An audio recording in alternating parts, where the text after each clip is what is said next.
What's the crack, everybody? Yeah, listen to the Discus Lariat Collective podcast. I'm your host, Warren. I'm here with Glenn today, and we're going to just hit up a quick Smackdown review or recap, whatever you want to call it. Before we get into it, though, if you're watching this on YouTube, drop a like, subscribe to the channel if you haven't already. Really helps us out.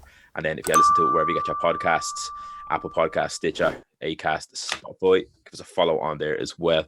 So to get into things, SmackDown could have played it safe last night. It wasn't like they didn't knock anything out of the park. It wasn't like, oh Jesus, yeah, throw a little curveball in there. Just a standard show, pretty good for what it had to do. As we discussed before we came on, it hit on all major feuds that are currently on the SmackDown roster, SmackDown brand, or whatever you want to call it. Yeah, in terms of things that stood out for me, anyway, I'd say the opening promo Edge once again. Chap knocking out of the park. Yeah, Chap is on fire. When that mic's in his hand, it's just a different level. It really is. And yeah, every week, same kind of thing. He comes out, you'll cut a promo, and like he's gradually turning, obviously, the past few weeks to like heel Edge, ultimate opportunist Edge, or whatever you want to call it. Really good. And then last night he was kind of saying like, oh, maybe I did snap, but I think I have a right to snap. So because obviously he's not appreciative of Daniel Bryan jumping into that main event. Love the promo at starting. Really liked it. What about you? What do you think of that promo? Yeah, I think with something he touched on when he said, I'm meant to be the ultimate opportunist, but here I have an opportunist who's outplayed me. Yeah. The line delivery is just perfect. Honestly, some of the best work he's been doing all his whole career. Like, I don't think I've ever seen Edge on the mic be as good as he is now. So, props to him, you know? Yeah, absolutely. Like, he always kind of has them kind of moments where he'll have like a funny kind of moment with Christian, say, years ago, or Kurt Angle, stuff like that. But yeah, as you said, I don't think he's done any of this kind of work like at this level. So yeah, great start to the show. We also had another quick cool moment that stood out for me anyway was, let me see, obviously the main event. Jey Uso, sorry, Jesus. Jey Uso. Yeah, where the fuck is Jimmy actually? Is he going to show up again? Stall it, will you? Come on. Yeah, so Jey Uso against Daniel Bryan, street fight. Edge on commentary, fantastic job on commentary. Again, as we were saying, in terms of mic work, he was just constantly slating Michael Cole every time every turn. Like, Michael Cole would be like, oh, do you feel that you have a right to be this angry? Do you feel that Daniel Bryan doesn't deserve this? He's like, yeah, of course he doesn't deserve this spot. He lost to Roman Reigns 2 times in a row now. Why should he get a title shot? I won the Royal Rumble. So I understand that. I think everyone can kind of empathize with Edge as well, the way where he's coming from. Yeah, the match itself, like, you wouldn't blame him at all. No, absolutely not. No, like if anyone else was in that position, whether it was work, just in general in life, with like anything like that, and you were kind of overshadowed or overlooked almost, even though you did the big thing here, you would be a bit pissy. Like, the match itself, though, Jey Uso and Daniel Bryan, yeah, they have a chemistry that we've seen obviously the past few weeks. I think now, though, it's run its course. Like, last night's match was a bit, like, it was good, don't get me wrong, absolutely, but it just felt like, right, we've seen it. We've seen everything they can do. All these boxes have been ticked exactly before.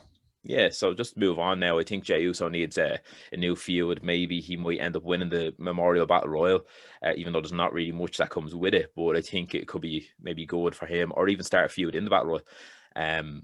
Or the likes of Jimmy comes back maybe after Mania, something like that. So maybe we need something for Jey Uso now, I feel, because he has proved himself as main event Jey Uso. So then after the match, we had a huge brawl that Daniel Bryan looked really strong. He took out Edge on commentary and then rocked up the ramp, and Roman Reigns sitting there on a chair, mills the chair at him, ducks out of the way, and then hits him with a flying knee, cross faces him as well. And that's really good for Daniel Bryan, because more than likely he will eat a pin at Mania. Like, I can see Roman Reigns probably retaining, actually, if they're going to go with maybe Edge and Bryan leading into SummerSlam, maybe. I don't know.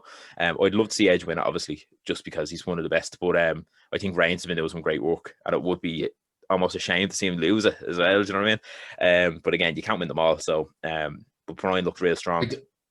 I think it's prime time to belt up. I think if they're not going to put it on Bryan and let him have his little run to SummerSlam and maybe give him another go with Edge, or give him a go with Cesaro, or like, it should be Edge winning, and then that way all the young hungry talent can come after him. Yeah. Bryan already won a triple threat main event, so I don't exactly need to see it again. Like, there is a degree of fatigue with some of the things you see. Same thing with Reigns winning. He's a main event player. He's a superstar. He literally took the belt off. What was it, Strowman and fucking Thing, Fiend last year. Yeah. Like writing's on the wall for me for Edge to take it, which I hope he does. But the work that they did on SmackDown was absolutely fantastic. Bryan taking out Edge using the ring post there, outside commentary, and then booting it up the ramp at Reigns. Yeah. And let's not forget, like, while there is a bit of fatigue with Uso and Bryan, the whole wrap the chain around the elbow and start digging fucking Jey Uso, that was good. That was really good. Yeah, they used the weapons really well. Like, the match itself did feel fresh, but it just feels like it's fresh, like, if I say maybe 5-10 seconds, then you're like, right, back into the kind of same formula. Again, it is a TV match. You're not going to see out of the ordinary. Another standout then for the show was Sami Zayn's red carpet premiere. With the trailer of his thing, with the trailer of his documentary. This was fantastic. Sami Zayn, as you touched on actually before we came on, the gimmick hasn't really, like, it's been there, but it hasn't had any kind of momentum to it. They haven't really pushed it. It's not a great gimmick. Like, it's like Sandow and The Miz. It's not, like, objectively, it's not a good gimmick. Yeah. Yeah. But he's working it hard. Like, it's, and it makes you want to watch it. Like, it really does. And he just played a great part last night. It was almost like Joaquin Phoenix playing the Joker. That's what it reminded me of. Like, he was the kind of on edge. He's been like teasing that the past few weeks, and he was like on edge. And when Logan Paul almost didn't agree with him, he was like, "Oh, what are you doing? You're my guest of honor here. You do what I say." Almost, it was real. You get what you fucking deserve. That's exactly what it was like. Yeah, he was just constantly on edge, and I think the slicked long hair suits it as well. The crazy like suit. Pinned in behind, like, it's very Joaquin Phoenix. It is, yeah. I loved it. It's a great character work, great promo. Like, Sami Zayn, anyway, I think he's fantastic. You're a fan of him as well. It's just, I feel like, obviously, a lot of people always say it, they don't feel like he's got a good shake on the main roster yet. But I think stuff like this kind of is a testament to him, regardless of where he is on the card. Yeah, he is. He can always provide a good kind of moment or two. So that was great. Logan Paul obviously did what you had to do. He didn't step on anyone's toes, kind of thing. He didn't kind of fuck up any of his lines, nothing like that. I mean, as we know, he's a YouTuber, he's a podcaster, he's this, that, and the other. He is a star, like, you know what I mean? At the end of the day, and he's a strong personality anyway. So if it gets like more eyes onto the product, good. Absolutely. Like you said, he didn't step on any toes. Like, he didn't do anything bad or wrong. Like, I don't personally like the bloke or dislike him. Yeah. A lot of people dislike him. A lot of people dislike his brother and stuff. But, like, it's grand. Yeah. Kevin Owens obviously came out and then hit the stunner. And got in his face, pointed at the sign, the usual kind of build up there. Fantastic that they're pulling the trigger on this for Mania. A match everyone's been clamoring for since their feud at NXT. I wish it was a bigger feel to it, but maybe we'll get a trio. Maybe this will be the first of a few matches like Rock Austin and that. With any luck, if we get that, I'll be happy. Yeah, hopefully so. Either way, they're going to kill at Mania.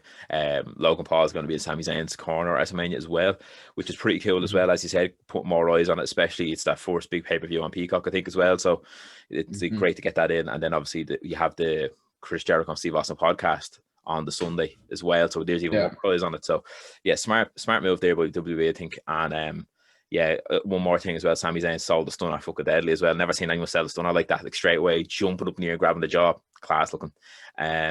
So yeah, that was great. And then like the rest of the card, the rest of the show was pretty good. Like, we did have some good in-ring stuff with Bianca Belair against Carmella. We had the 8-man tag as well. That was good. It was just nothing. Alpha Academy had a really good showing there actually as well. They did, they've been coming into their own big time. Like, and Chad Gable on the mic is actually pretty good as well, selling the team. Like, do you know what I mean? In terms of like don't really kind of stand out to talk about. Do you know what I mean? Like, as we said, it was a safe show. In-ring stuff was decent. It was nothing out of the ordinary. It was nothing bad. Do you know what I mean? It was just pretty good. And I feel they touched on everything they needed to touch on. Now, we will need to address one thing. We're going to do a how it should have been booked video at some point. Maybe even post-Mania. I think it'd be better post-Mania for the women's tag team division across both brands. Yeah. Because for the third week in a row, maybe Baszler's eating another 30-second match pin. This is an insult to the competitors, and the women deserve more. Yeah. We got every woman on the roster out there, and that was a good show in terms of tag team turmoil a bit. We saw the Riot Squad. We saw I think it was Natalia and Tamina got the kind of the foot on the body type of moment at the end of it. They were standing tall and strong. But it is when we know how talented somebody, and yeah, they deserve better, I think. Yeah, it is a bit of a slap in the face. The whole women's division right now, it needs a rejig. Like, I'd love nothing more than Sonya Deville to come out and be like, you know what, we're dedicating an hour on Raw. Let's just work on this, like trying to rebuild it. But yeah, we'll see what happens after Mania. But yeah, it's not even like we've complained about it on countless podcasts now at this stage. It's just, it is a shame to see, especially Baszler. Like, you know what I mean? She was untouchable this time last year, pretty much. So it is, yeah, slap in the face. But yeah, in terms of other things down on the card, yeah, we had that big crazy moment with all the women's tag teams, all the women's stars coming out. Again, as you said, touches on tag team turmoil. Maybe they'll throw that on the WrestleMania version, WrestleMania edition, of SmackDown, which is the go home show next week. So what they're going to do is they're going to have the men's tag team championships defended in a fatal four-way tag match between the four teams that are currently going at it. They're also having the Andre the Giant Memorial Battle Royal on this episode of SmackDown next week, which is going to be pretty cool. I think it's good giving these two matches some time, because they're not doing a pre-show this year for WrestleMania. So this makes perfect sense, because we were only saying before we came on, we don't really have time to watch the pre-show. But if you're already watching SmackDown, you're already watching SmackDown. So you'll sit there and you'll watch what happens. So if you give the Andre the Giant Memorial Battle Royal, say maybe 20 minutes, 25 minutes, don't have an ad break in it, there you go, perfect. And then with the likes of, say, the tag team match, half an hour. Yeah, half an hour would be perfect. Now, they'll probably give them 15, 20 minutes, including ads. Do you know what I mean? Like, they'd probably throw an ad break in there. But even so, it'd still be deadly, because they're getting that moment in the ring, and they're getting, as you said, a good few minutes to show what they can do. And whoever wins, it's almost like a fresh start for the tag team division, I feel, because they're kind of establishing new teams now with the likes of the Alpha Academy and the Mysterios now constantly going to being in there now. So that's going to be class. But so next week on SmackDown, then we have them two big matches, and I think they will throw a women's tag match in there as well. That's my guess. Yeah, that would fill up an hour and a half nicely, and then you have your final ads promo and your final promo. Yeah, so yeah. I hope we don't get any long, lengthy segments and brawls. I genuinely want the focus to be on those three potential matches. And then obviously the Mania weekend will take us all by storm. Yeah, true. Yeah. So we'll wrap this up then. That was our like SmackDown recap or review, whatever you want to call it. As we said, we weren't going to go into in depth on everything that happened, because realistically, nothing really stood out. Like, they touched on every feud. They did what they had to do, and then you had the three moments that kind of did stand out. But we'll keep this one kind of short enough, and we'll be back here anyway over the next few days doing some Raw reviews. We'll do a video on what we think will happen with the Austin and Jericho podcast as well, and a few other bits then. And then obviously WrestleMania week, we basically have a podcast every day, so because there's content every day. So but yeah, once again, thanks very much for watching. If you're watching on YouTube, subscribe if you haven't already. If you're getting this on your podcast, give us a follow there, because it really helps us out as well. And then you can hit us up on the social media channels as well.